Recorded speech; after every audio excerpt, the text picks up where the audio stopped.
அனைவருக்கும் வணக்கம். இன்றைக்கான கேள்வி என்னன்னா, எனக்கு கோபம் வரும்போது யாரிடம் கோபம் வந்ததோ அவர்களிடம் கோபத்தை காட்டாமல் அதை அப்படியே இறைவனிடம் போய் கோபப்பட்டால் அது சரியா? அது பக்தியை வளர்க்குமா? அப்படிங்கிறது தான் கேள்வி.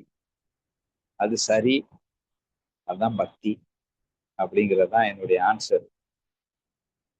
ஏன் அப்படின்னா, கோபம் வரும்போது கோபத்துக்குரிய நபர், அது ஆணோ பெண்ணோ நண்பனோ நண்பியோ எனது என்கின்ற உறவுகள் இருக்கிறார்களோ யாரோ ஒருவர் வந்து அவர்கள் மேல் எனக்கு நான் கோபம் வந்தா அங்க நான் வந்து வெறுப்பு வந்துடும். நான் அதே கோபத்தை கண்ணன் மீது காட்டினால் அது சரியாகிவிடும். கண்ணன் மீது வெறுப்பும் ஒரு காதல் தான். விருப்பு வெறுப்பு லவ் என்ன வேணா கண்ணன்ட்ட காட்டலாம். ஆனா இங்க காட்டும் போதுதான் நமக்கு பிரச்சனை, மத்த ஆள்கிட்ட காட்டும் போது. ஏன்னா கண்ணன் வந்து யுனிவர்சல். ஏன் வந்து அடுத்தவங்ககிட்ட வந்து விருப்பு வைக்க கூடாது, அடுத்தவங்களை வெறுக்க கூடாது அப்படின்னு ஒரு ஃபீல் வருதுன்னா, நான் எதை அதிகம் நேசிக்கின்றேனோ, எதன் மீது என் எண்ணம் அதிகமாக பாய்கிறதோ அதுவாகவே நான் ஆகிவிடுவேன்னு ஒரு கான்செப்ட். அப்ப நான் ஒரு பெண்ணை அதிகமா விரும்புறேன், நேசிக்கிறேன், இல்ல அதிகமா வெறுக்கிறேன், அவளையே நினைச்சிட்டு இருக்கேன். இந்த விரும்பினாலும் வெறுத்தாலும் அவளையே நினைத்து கொண்டிருக்கும் போது என்ன ஆகும்னா, நான் அவளாக மாறுகிறேன். அப்ப அவ ஏற்கனவே விருப்ப வெறுப்புகள் இருக்கா. அப்ப நான் அவளாக மாறினா எனக்கு வந்து பூர்ணம் கிடைக்காது, நிம்மதி கிடைக்காது, கஷ்டம்தான் வரும். அதுவே கண்ணனிடம் நான் விருப்போ வெறுப்போ வைத்து விட்டால், சோ நான் கண்ணனிடம் விருப்போ வெறுப்போ வைத்து விட்டேன்னா நான் கண்ணன் தான் நினைச்சிட்டு இருப்பேன், கண்ணன் மேல கோவப்பட்டுட்டு இருப்பேன், கண்ணனையே நினைச்சிட்டு இருப்பேன், ஞானதேவரையே நினைச்சிட்டு இருப்பேன். ஞானதேவர் மேல எனக்கு வெறுப்பு இருந்துச்சுன்னா, அப்ப நான் எதை நினைக்கின்றேனோ நான் அதுவாக மாறுகிறேன். அப்படிங்கும்போது நான் ஞானதாக மாறுகிறேன். அது விருப்பினால் நினைத்தேனா வெறுப்பினால் நினைத்தேனா அப்படிங்கிறது மேட்ரு இல்லை. நான் அவனை நினைக்கின்றேனா இல்லையா என்பதுதான் மேட்ரு. அதன் விளைவாக அவன் அவனாகவே மாறிவிட்டான். அதுவும் போக பாசிட்டிவோட நெகட்டிவ் ஜாஸ்தி. இப்ப எனக்கு எது நடந்தாலும் நான் எனக்கு அவன் தான் பொறுப்பு, அவனை ரெண்டுல ஒண்ணு பாத்துக்கிறேன்ட்டு கண்ணன் மீதோ ஞானதேவர் மீதோ கோவப்படும் போது வீரியம் டபுள் ட்ரிபிள் இருக்கும். சரி இப்படி பண்ணிட்டியே, உன்னை நம்பி எப்படி இருந்த நீ, எனக்கு இப்படி பண்ணலாமா அப்படின்ட்டு வீரியமா வந்து ஞானதேவர்கிட்ட வந்து கோவப்படும். அதுவே ஞானதேவரை புகழ் பாட சொல்லணும்னா, நீ நல்லா இருக்க, நீ super, you are egoless character அப்படின்ட்டு அந்த புகழோட வீரியம் பார்த்தோம்னா கம்மியா தான் இருக்கும்.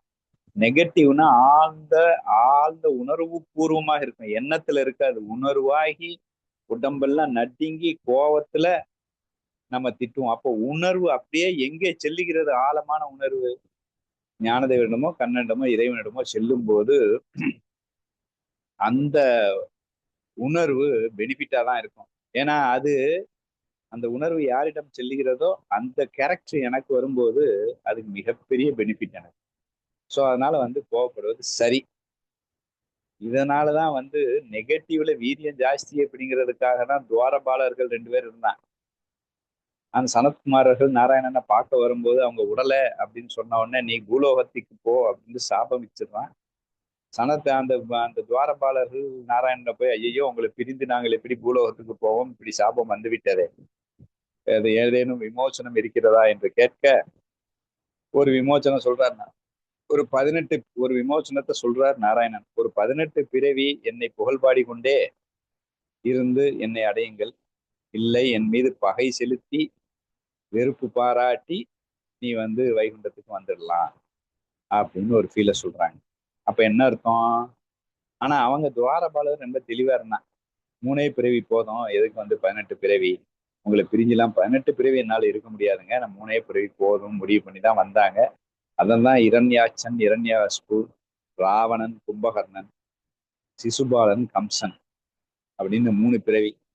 அப்ப வீரியம் எங்க இருக்குன்னு பார்த்தா அந்த வெறுப்புல கோபத்துலதான் வீரியம் ஜாஸ்தி இருக்கு. புகழ் பாடுவதை விட கண்ணனை புகழ் பாடுவதுதான் உயர்ந்தது, கண்ணனை வந்து பக்தி செய்வதுதான் உயர்ந்தது. இது துவேஷ பக்தி, வீரியம் ஜாஸ்தி.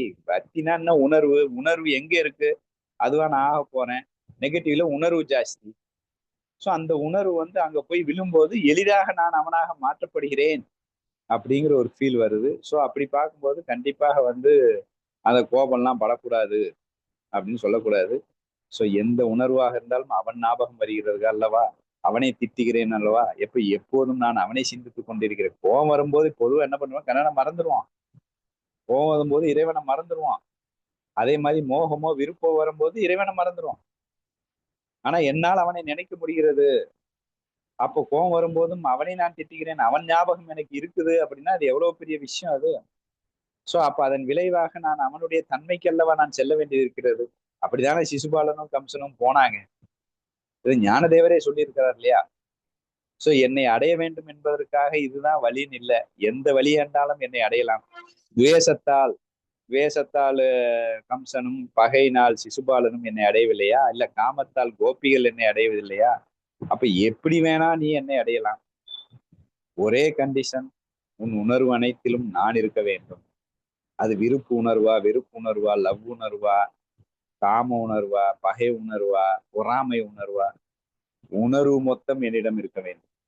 அப்படி எந்த அளவுக்கு உணர்வு என்னிடம் இருக்கிறதோ அந்த அளவுக்கு நான் நீயாக போகிறாய். நான் ஆகப் போகிறேன், அவனாக நான் ஆகப் போகிறேன் அப்படின்னு அவர் சொல்லுறதுல இருந்து நமக்கு என்ன தெரியுதுன்னா, நம்ம கண்டிப்பாக அதை பண்ணலாம். இதுல ஒரு ரெண்டு விஷயம். இறைவனை திட்டுவது, கோபப்படுவது அப்படிங்கிறது சூப்பராக, சரியாக நான் அவனுக்கு உணர்வு செலுத்திருக்கிறேனா அப்படிங்கறது எப்படி புரிஞ்சுக்கலாம் அப்படின்னா, யார் மீது எனக்கு வெறுப்பு கோபம் இருந்ததோ அவர்கள் மீது வெறுப்பும் கோபம் மறைஞ்சிடும். இப்ப எனக்கு ஒருத்தர் மீது கோபம், பயங்கர வெறுப்பு, அவர் என்ன ஏதோ பண்ணிட்டாரு, எனக்கு கோபம் எல்லாம் எங்க போயிடுச்சு? குருநாதன் மேல, ஞானதேவர் மேல போயிடுச்சு. அவர்கிட்ட கோபத்தை காட்டுறேன், திட்டுறேன், மனப்பூர்வமா எல்லாத்தையும் அள்ளி கொட்டிட்டேன். கொட்டின பிறகு திருப்பி என்னை வெறுப்பேற்றிய நபரை பார்க்கும்போது எனக்கு வெறுப்பு இருக்காது. அப்பதான் என் உணர்வு முழுவதும் அங்கே சென்றிருக்கிறதுன்னு அர்த்தம். அப்ப நான் யாரையும் விரும்பவும் மாட்டேன், யாரையும் வெறுக்க மாட்டேன். அவனை நம்ம என்ன வேணா பண்ணிக்கலாம். நான் அவனாதானே ஆக போறேன்.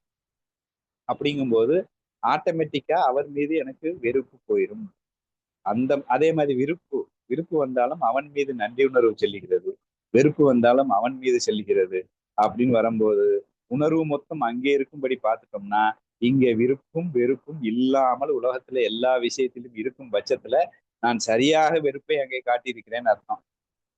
நம்மால் அங்கே திட்டும் போது உணர்வு பூர்வமா இல்லாம சும்மா வாய் வழியாக எண்ணத்தினால் என்ன இப்படி பண்ணிட்ட கண்ணா அப்படின்னு சொல்லிட்டு திட்டும் போதே நம்பிக்கை இல்லாம, நம்ம என்ன திட்டம் காதலியா விழப்போகுது அப்படின்னு நம்பிக்கை இல்லாம, உணர்வு பூர்வமாக இல்லாமல் எண்ணத்தினால் திட்டிட்டு எப்படியும் அவன் மேல இருந்தோம்னா அவன் மேல வெறுப்பு இருக்கும். யார் நமக்கு கஷ்டம் செய்வி, யார் மீது எனக்கு வெறுப்பு வந்ததோ அவர் மீது வெறுப்பு இருக்கும். சோ அப்படி அல்ல, உணர்வு பூர்வமாக முழுவதுமாக எண்ணத்தினால் இல்லாமல் உணர்வு பூர்வமா அங்க கொட்டி தீர்த்துட்டோம்னா இங்கே வெறுப்பு இருக்காது. அப்ப எனக்கு எங்கேயுமே விருப்பம் இருக்காது, வெறுப்பும் இருக்காது. சோ நம்ம கண்ணனிடம் எதை வேண்டுமானாலும் வைத்துக் கொள்ளலாம். அது இறைவனிடம் விருப்பு வைத்தாலும் சரி, வெறுப்பு வைத்தாலும் சரி, எதை வைத்தாலும் சரி, உணர்வு அங்கே சென்று கொண்டிருக்க வேண்டும். சரி, ஸ்ட்ராங்கா செல்லணும்னா கோபத்துல வெறுப்புல ஸ்ட்ராங்கா செல்லும், வீரியம் ஜாஸ்தி இருக்கும். அது ஆடட் பெனிஃபிட். விருப்புல நன்றி உணர்வை காட்டிலும் வெறுப்புல வீரியம் ரொம்ப ஜாஸ்தி. ஆனா அது உணர்வு பூர்வமாக முழுமையாக அந்த நம்பிக்கையில அவன்கிட்ட சொல்றோம் அப்படிங்கிறது, என் உரிமை அவனிடம் நான் சொல்லுகிறேன் அப்படின்னு இருக்கணுமே தவிர, நம்பிக்கையே இல்லாம சும்மா எண்ணத்துல நானும் சொல்றேன் அப்படின்னு சொன்னோம்னா கண்டிப்பா இங்க வெறுப்பு போகாது. அப்ப அது பிரயோஜனப்படாது அப்படிங்கறதுதான் என்னுடைய பதில்.